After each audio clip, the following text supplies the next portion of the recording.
Boker Tov, Parashat Re'eh.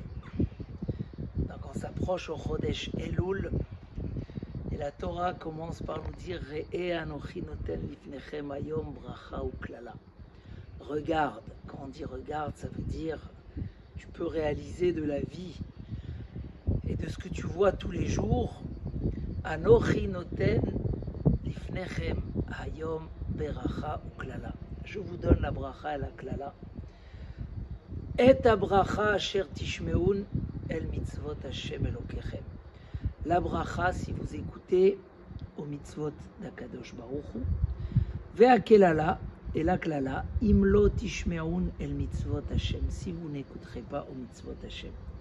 On va faire ce shiur le'ilui nishmat Julie Yafa Batzina Yasmina, la maman de Aviel Cohen Zechrona Livracha, Ibadel Lechaim Tovim. La question qui se pose toujours dans cette paracha, c'est pourquoi dans la klala c'est marqué la malédiction si vous n'écoutez pas, si, et dans la bracha c'est marqué Asher Tishmeun, la bracha que vous écouterez. C'est quoi ce Asher Tishmeun? On aurait dû dire Im Tishmeun, si vous écouterez. Alors, je vais donner sur ça deux explications, une plus simple et une plus profonde. On va commencer par la plus simple. On raconte que dans la yeshiva de Radin, la yeshiva du Chafetz Chaim, il y avait un élève que le pauvre, il a perdu ses parents très jeunes, et même ses sœurs ne voulaient pas parler avec lui parce qu'ils étaient en Russie, et on les embêtait parce qu'il avait un frère à la yeshiva. Et donc il était tout seul, et la yeshiva c'était sa maison. Et il était investi dans la Torah complètement. Il s'appelait Yankel, et ce garçon-là a commencé à vieillir un peu. Tous ses amis se sont mariés à 22, 23, 24, lui il n'avait pas de famille. Et il arrive à l'âge de 30 ans et il est très triste, qu'il n'arrive pas à trouver sa femme. Un jour il s'est dit, je vais aller voir le Chafetz Chaim, je vais lui demander une bracha. Sauf que le Chafetz Chaim était toujours occupé, il y avait toujours des gens autour de lui et lui il était timide. Donc il a eu l'idée d'aller avant Kippour. La veille de Kippour, tout le monde s'en occupé, le Chafetz Chaim il va être seul, je vais lui demander une bracha. Et c'est ce qu'il fait. Et quand il va, effectivement, il n'y a qu'une seule personne à côté du Chafetz Chaim qui l'aide à demander la bracha. Je veux un zivoug. Et le Chafetz Chaim lui dit, je te bénis que tu continues toujours dans la Torah. Alors, il répète la question et l'autre aussi dit au Chafetz Chaim, Rav, il a 30 ans, il veut se marier. Et le Chafetz Chaim, il répète, je te souhaite que tu continues toute ta vie dans la Torah. Bon, il ne peut pas insister plus, il sort, il est perturbé comme ça, il n'arrive pas. Et qui rencontre Rav Elchanan Wasserman, le grand élève du Chafetz Chaim, qui allait passer les fêtes avec son Rav, parce qu'il n'y a pas plus beau que passer les fêtes avec son Rav. Et il lui dit, pourquoi tu es triste? Il lui raconte l'histoire. Et le Rav Elchanan, il le tape sur le nez, il dit, tu n'as pas compris. Comment tu peux continuer à vivre dans la Torah sans une femme? Comment tu peux continuer à vivre dans la Torah sans une parnassa, sans une maison, sans même des fois des chevaux pour aller au Beth Hamidrash? Donc la bracha du Chafetz Chaim était beaucoup plus globale.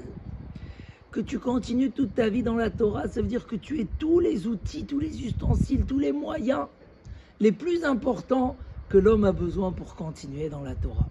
Et bien, ça s'est accompli cette année.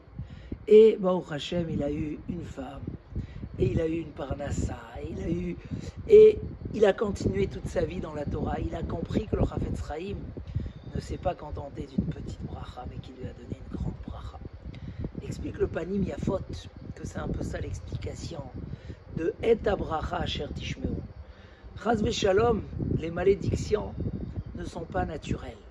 C'est vrai que si un homme il fait beaucoup de bêtises et qu'il ne suit pas et qu'on a besoin de le réveiller, alors imlo tishmeun, si vous n'écouterez pas.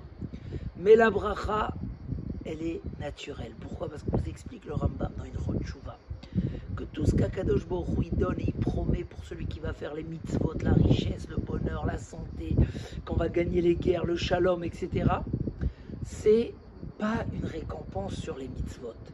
Parce que Schar mitzvah behaya al malika, il n'y a pas de récompense sur les mitzvot dans ce monde-là. toute la récompense, c'est dans le Olam Haba. Et donc, toutes ces promesses de tranquillité, de bonheur et de réussite sont que des moyens pour qu'on puisse bien faire la Torah et les mitzvot. Et donc, c'est ça, la Torah dit, la bracha, asher tishmeun.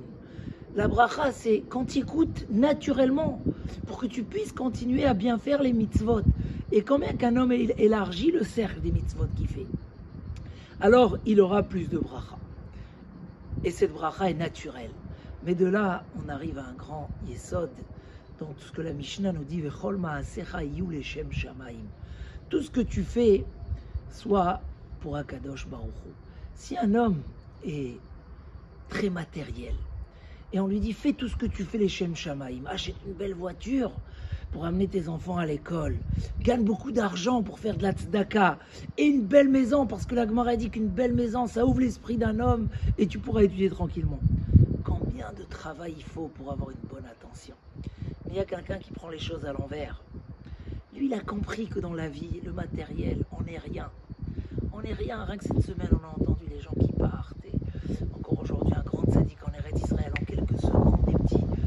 Et que le but et la grandeur de la vie, c'est notre vie spirituelle. Celui qui a bien compris ça, que tout ce qu'on travaille, c'est pour le Olam Haba, comme dit le Messiat Yesharim, que Kol Mabato, Magamato, tout le but et la destination finale, c'est que tout ce qu'on fait, c'est pour acquérir cette richesse dans le Olam Haba, pour arriver à ce grand mérite. Ce monde-là, c'est qu'un couloir pour le Olam Haba. Un homme comme ça, il peut faire tous les Shem Shamaim sans beaucoup d'efforts. Pourquoi? Parce que lui, d'office, tout ce qu'il fait, c'est dans cette kavana. Il s'habitue à dire, il s'habitue à vivre que le côté spirituel est tellement plus fort que le côté matériel. Que le côté matériel, naturellement, il est pour servir à Kadosh Baruch Hu, pour les mitzvot, pour le Olam Haba. Donc évidemment, quand il va acheter une belle voiture qui fait 7 places ou 9 places, et qui est extraordinaire et à l'aise, etc., c'est pour, bien sûr, mettre en confort sa famille et amener ses enfants à l'école. Quand il veut une grande maison, c'est sûr, pour avoir cette tranquillité et avoir son petit bureau avec sa petite bibliothèque, ce qu'on appelle le Cheder Limoud, pour pas être dérangé quand je veux étudier. Bien sûr qu'il veut beaucoup d'argent parce qu'il veut aider les yeshivot, parce qu'il veut construire la Torah, parce qu'il veut faire plein de mitzvot. J'ai entendu la semaine dernière des gens qui donnent 80% de leurs bénéfices, parce que les 20% sont largement pour eux, pour être déjà très très riches. Donc d'office, pour eux c'est normal. Entendre une chose pareille, j'espère qu'elle est vraie, mais si elle est vraie en tout cas, c'est extraordinaire. Ça veut dire que c'est ça le secret. Re'e, anochi noten lifnechem hayom. Je te donne la bracha, et la bracha, c'est écouter Akadosh Baruch Hu. Tu écoutes Akadosh Baruch Hu. Donc il y a un homme qui va faire toute sa vie les Shem Shamaim, naturellement pour lui, mais c'est évident. Et donc quand la mitzvah elle arrive devant lui, c'est évident de la faire. Et ça c'est une madriga extraordinaire. Alors on est parti en vacances, Baruch Hashem, évidemment que c'est pour nous prendre des forces, pour que nos enfants prennent des forces, pour qu'on ait des forces d'être Oved et Hashem. Et si un homme il intègre ça dans sa vie, c'est naturel. Et la bracha aussi chez lui, elle est naturelle. Alors Bezrat Hashem, qu'on ait une bracha naturelle dans tout ce qu'on fait, et que tout ce qu'on fasse soit l'Ichvodo Itbarach, Amen Keni Ratson. On gagne la bracha et on gagne que tout ce qu'on fait fait partie de nos mitzvot et de notre richesse spirituelle. Chazak ou Baruch.